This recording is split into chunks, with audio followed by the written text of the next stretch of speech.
Well, cell phone users, there is a lane just for you. A new TV show and its crew, they're experimenting with a cell phone lane in Washington, D.C. Local 15 web content specialist Taryn Reed has details of the lane that's similar to a bike lane. Taryn, you're taking us around the web this morning. I most certainly am. The folks behind a new National Geographic TV show called Mind Over Masses drew the lane on a sidewalk in Washington, D.C. Take a look. This photo is courtesy of BusinessInsider.com. The idea was to give cell phone users a safe way to walk and talk or text.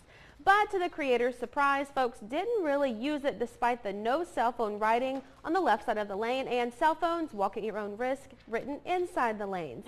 The National Geographic show focuses on how people make changes to their behavior. That's according to that Business Insider article. But the experiment didn't really reach its full potential because a lot of people using their cell phones didn't notice the markings at all. They said it's no surprise walkers didn't notice the lanes because they were too busy looking at their cell phones.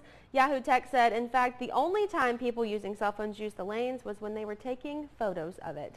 You can read more about this cell phone lane in Washington, D.C. under our website on the Find It section of local15tv.com.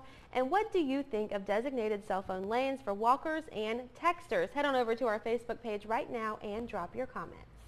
I think it's going to be dangerous for who's ever walking in there, number one. But number two, I don't think the majority of people will say, I'm only going to talk and text in this lane. Right. I'm going to talk and text wherever I'm going to talk and text, and you're not going to tell me where to do it and where not to do it. It kind of reminds me of the airport, you know, when you're on the moving walkways. People don't know what to do. They kind of stand this way, they kind of walk around this way, but they're not really paying attention unless they have to catch a flight. Right. Then it's a different And story. then it's everybody get out of my way. Right. Like that old school Hertz commercial. Right.